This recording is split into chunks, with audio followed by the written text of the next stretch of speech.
Bonjour à tous. Pour une chaîne qui parle du cinéma, un sujet devait nécessairement être traité un jour, à savoir le cas du CNC, surtout en ce moment. Alors, il est vrai que mes vidéos ne sont que rarement liées à l'actualité, mais au vu du scandale récent concernant Ultia avec les propos sur le CNC Talent notamment, je pensais vous faire une vidéo autour de septembre. Sauf que voilà, récemment, le Hussard a sorti une vidéo sur le sujet, reprenant assez fidèlement l'argumentaire anti-CNC, et donc, dans la mesure où ça permettra peut-être d'alimenter davantage le débat, j'ai décidé de faire cette vidéo sur le CNC en réponse directe à la sienne.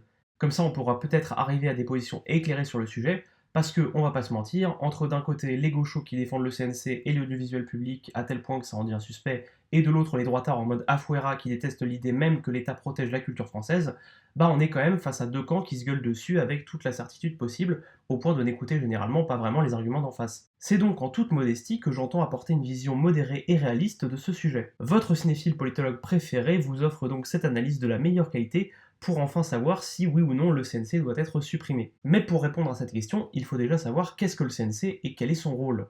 Le CNC, pour Centre national de la cinématographie, est un organisme d'État créé après-guerre en 1946, dans un contexte de forte concurrence américaine sur le cinéma français. Aujourd'hui, il est sous tutelle du ministère de la Culture et est chargé de soutenir l'industrie cinématographique nationale, de la protection du patrimoine cinématographique et enfin de donner un avis préalable sur les visas d'exploitation délivrés par le ministère de la Culture. Et déjà, rien qu'avec ces missions, vous voyez peut-être le problème des critiques de l'institution. Essentiellement, elle se concentre sur le soutien financier, mais en soi ce n'est qu'une partie seulement de ces missions. Et soyons clairs, si financer des productions est possible sans problème par des acteurs privés, il est tout de suite beaucoup plus complexe de gérer la question de l'archivage. Et oui, car conserver des copies 35 mm de tous les films français et étrangers, ça coûte des sous, et c'est pas rentable du tout.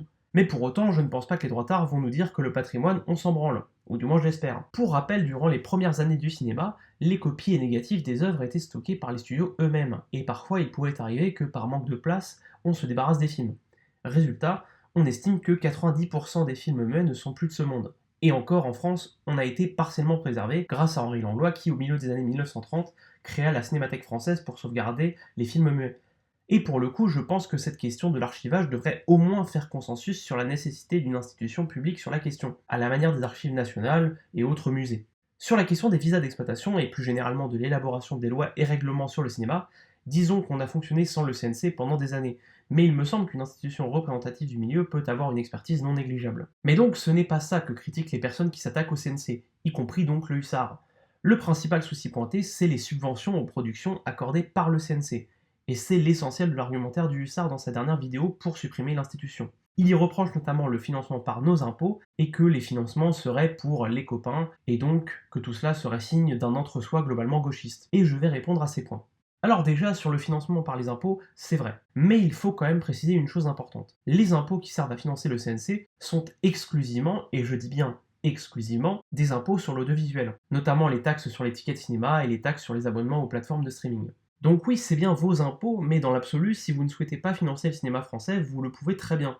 Il vous suffit de ne pas aller au cinéma et de ne pas consommer du streaming type Netflix, Disney+, Canal+, Prime, et vous ne financerez que dalle. Ensuite, sur la question du copinage. Là, on est sur un point majeur, et qui fut notamment démontré par les aveux d'Ultia qui ont fait polémique. Tu vois, si c'est un projet proposé délibérément par quelqu'un d'extrême droite, désolé, bah non, en fait. Donc oui, visiblement, cela existe, et ça avait déjà été pointé par Ismail Ouslimani dans sa vidéo sur le CNC Talent il y a déjà 7 années. Cela est en grande partie lié au fonctionnement même du CNC, les financements étant conditionnés à des examens de commissions composés d'acteurs du sujet en question, ce qui favorise le copinage. Voire même les foutages de gueule évidents, comme le fameux cas de Cyprien, qui était membre de la commission CNC Talent, qui a subventionné par 2 fois sa chaîne. Donc oui, ce point est exact, et il va de soi que la composition des commissions devrait être revue. Enfin, parlons de la sacro-sainte propagande gauchiste. Alors, il serait faux de dire que certains films de gauche ne sont pas financés. Le Hussard a parlé de Toutes pour une, film qui semble-t-il est une immense saloperie et qui a eu le mérite d'être un échec commercial permettant au moins de punir l'arrogance des gens qui ont eu l'idée de merde de faire un tel film. Mais on pourrait aussi parler de l'histoire de Suleiman, film également assez visiblement engagé à gauche, mais qui lui fut une réussite critique et financière. Car oui, n'oublions pas qu'un film de gauche ne veut pas dire un film de propagande, et un film de propagande ne veut pas dire un film de merde. Mais en effet, si tous les films financés par nos impôts penchaient de ce côté, ça poserait un évident problème surtout au vu des derniers résultats électoraux. Je vous mets donc à l'image des films qui ont été partiellement financés par le CNC. Soyons clairs, on n'est pas vraiment sur des trucs de sale gauchiste, mais il est vrai qu'on n'est pas forcément sur des trucs de gros droitards non plus. Ce qui est sûr, c'est qu'on ne peut juger l'entièreté des films financés par le CNC sur un exemple ou deux médiatisé. Donc maintenant, on va aborder la question fatidique. On fait quoi? Alors ce que je vais dire ici ne sont que des suggestions de ma part. D'abord, pour moi, la suppression du CNC est une connerie. Déjà car son rôle n'est pas que de la subvention.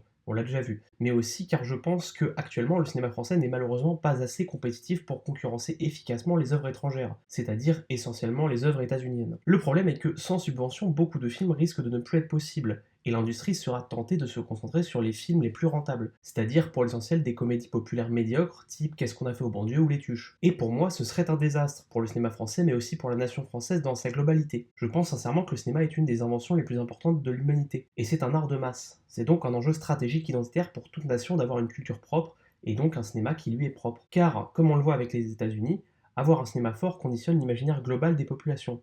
C'est le fameux soft power, qui est induit par les arts en général, mais surtout le cinéma depuis le siècle dernier. Et il me semble essentiel, si nous souhaitons être souverains, d'avoir un imaginaire propre, notamment pour notre jeunesse qui, sans cela, sera vite complètement assimilée à une culture étrangère, si ce n'est pas déjà le cas. C'est donc pour moi plus qu'essentiel d'avoir des films français, et donc d'avoir une institution qui subventionne des productions, notamment les plus modestes, et celles de nouveaux réalisateurs. Par contre, il semble évident que les méthodes d'attribution de ces subventions sont à revoir, et notamment avec la composition même du CNC. Je ne prétendrai pas apporter de solution parfaite, mais je pense que si déjà on arrêtait les nominations de la direction par le pouvoir exécutif directement, mais plutôt par une commission parlementaire avec exigence de consensus politique, ça permettrait possiblement une représentation équilibrée politiquement, et donc une diversité importante de profils. Ensuite, reconcentrer les aides sur les films qui le nécessitent, c'est-à-dire premiers films ou films très ambitieux, même pour les sociétés de production. Cela implique notamment l'arrêt des subventions aux productions internet qui ne nécessitent pas pour la plupart de telles aides, car étant plutôt simple à produire et peu cher. Le fait que des productions de vidéos sur internet soient massives depuis des années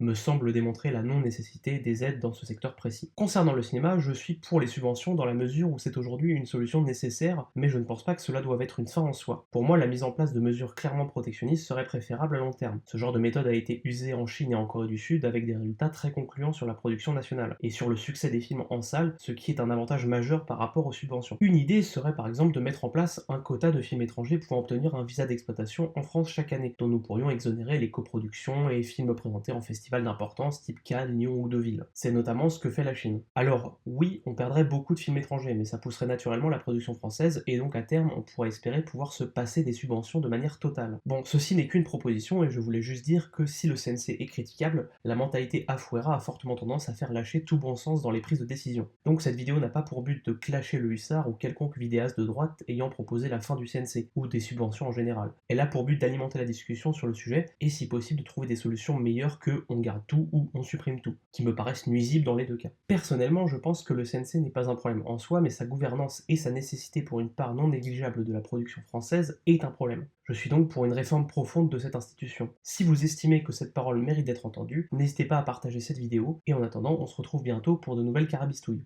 Salut!